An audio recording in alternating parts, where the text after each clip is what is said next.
Good morning.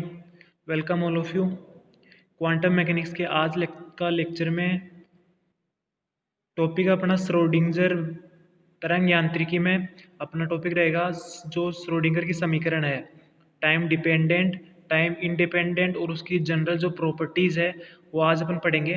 तो सबसे पहले अपन देखेंगे, अगर एक फ्री पार्टिकल है, एक फ्री पार्टिकल जिसके लिए कोई बाउंडेशन नहीं हो, पोटेंशियल जीरो हो, जिसका मोमेंटम p है, उसके लिए जो एक विमीय श्रोडिंगर समीकरण होगी, एक विमीय मीन्स केवल एक ही डायमेंशन पे डिपेंड हो, जैसे एक्स एक्स से मान लेते हैं, तो उसके लिए जो श्रोडिंगर समीकरण होती है वो होती है minus h cut square upon 2m del two del x square is equal to iota h cut del psi by del t. ठीक है, ये एक विमीय श्रोडिंगर समीकरण है फ्री पार्टिकल के लिए जिसका मोमेंटम p है। अब देखो यहाँ पे आपको राइट साइड में जो दिख रहा है iota h cut del del t, ये आपका एनर्जी ऑपरेटर होता है। एनर्जी ऑपरेटर इसकी वैल्यू क्या होती है, ये वाली आयटा एच का डेल डेल टी। ठीक है, आप इसकी जगह ई भी लिख सकते हो, तो ये बन जाएगा ई साई। ठीक है, ऐसे अगर 3D की बात करें, अगर डायमेंशन अपनी एक्स एक्सिस में भी अपना पार्टिकल मूव करता है, वाई एक्सिस में भी करता है और जेड एक्सिस में भी मूव कर रहा है, तब समीकरण क्या होगी? तो समीकरण जो एक यूनिट के लिए उसमें केवल चेंज क्या होगा, आपका जो del two del x square है, इसकी जगह del two del x square plus del two del y square plus del two del z square आ जाएगा, जिसको अपन लिखते हैं डेल स्क्वायर। तो आपकी क्वेश्चन बन जाएगी minus h cut square upon 2m del square psi is equal to iota h cut del psi by del t. ये त्रिविमीय श्रोडिंगर समीकरण है। ठीक है, जहाँ पे iota h cut del del t क्या है, एनर्जी ऑपरेटर है ई, जिसकी वैल्यू होती है आयटा एच का डेल डेल टी। ये तो देखो सिंपल, जब पार्टिकल फ्री होता है, कोई उस पर फोर्स नहीं है, कोई पोटेंशियल नहीं है, तब अगर अपन पार्टिकल पे फोर्स एफ अगर अप्लाई करें, तब श्रोडिंगर समीकरण में क्या चेंज होगा? तो देखो, अगर पार्टिकल पे एक फोर्स एफ अप्लाई करते हैं, तो यहाँ पे आप देख सकते हो कि जो फोर्स और पोटेंशियल में रिलेशन होता है वो होता है F is equal to minus gradient V. ठीक है, और यहाँ पे टाइम भी ले रहे हैं अपन, आपका जो फोर्स है वो टाइम पे डिपेंडेंट है, position R and time T minus gradient V R T. ठीक है, इस कंडीशन में आपकी जो टोटल एनर्जी होगी वो काइनेटिक एनर्जी तो होगी ही होगी, प्लस पोटेंशियल एनर्जी भी आ जाएगी एक्सटर्नल फोर्स के कारण, बाह्य बल के कारण। ठीक है, और इस कंडीशन में आपकी श्रोडिंगर समीकरण थी ऊपर वाली, उसमें चेंज किया होगा, केवल पोटेंशियल की टर्म उसमें इंक्लूड हो जाएगी, ये वाली टर्म वी वी साई। ठीक है, ये टर्म इंक्लूड हो जाएगी और बाकी सेम है। तो इसको बोलते हैं अपन टाइम डिपेंडेंट श्रोडिंगर इक्वेशन, काल आश्रित श्रोडिंगर समीकरण।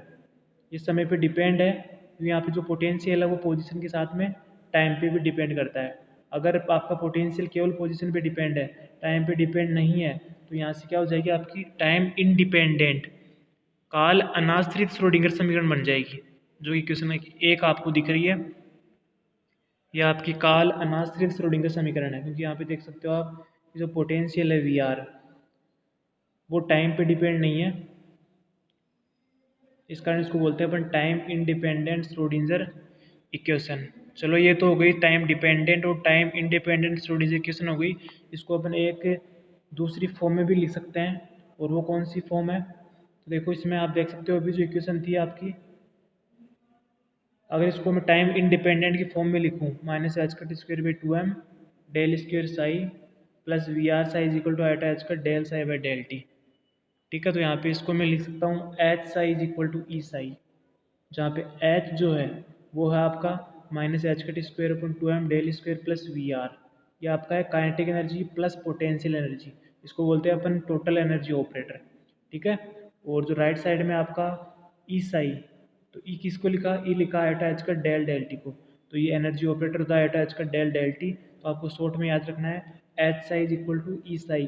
श्रोडिंगर इक्वेशन क्या होती है, H psi is equal to E psi, जहाँ पे एच की वैल्यू याद करना है kinetic energy plus potential energy, और जो ई है एनर्जी ऑपरेटर होता है।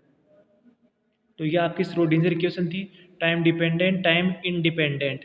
ठीक है, और 1D और 3D, एक विमीय एंड त्रिविमीय फ्री पार्टिकल के लिए, और अगर फोर्स लगाते हैं अपन, फोर्स अप्लाई करते हैं, तब क्या होगी, दोनों अपन ने देखी। अब इसके बाद में देखते हैं कि जो इक्वेशन आई अपने पास, इसकी प्रॉपर्टीज़ क्या क्या है, इसमें क्या क्या गुण है। तो सबसे पहले देखो, पहली जो प्रॉपर्टीज़ है वो है आपकी कि यह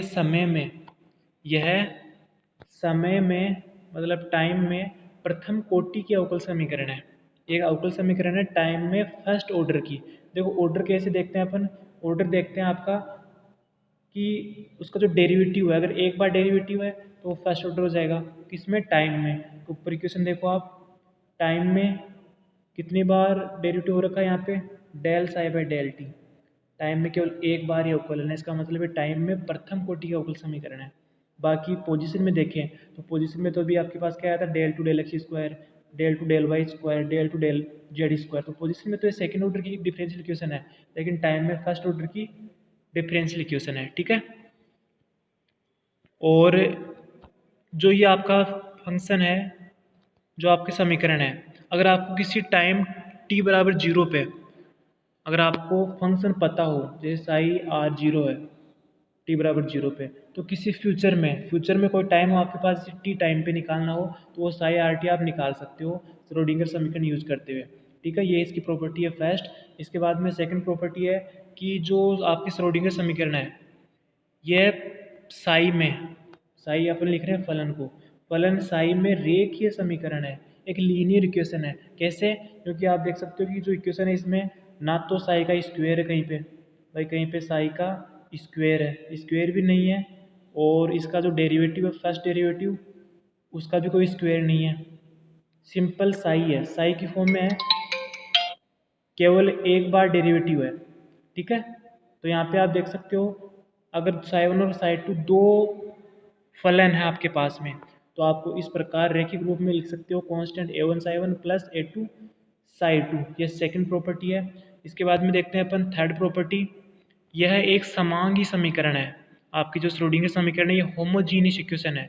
होमोजीनियस मीन्स किसी भी टाइम पर integration mod of psi square D V की जो वैल्यू होती है वो हमेशा कांस्टेंट होती है, और ये आपकी होती है नॉर्मलाइज्ड की कंडीशन होती है।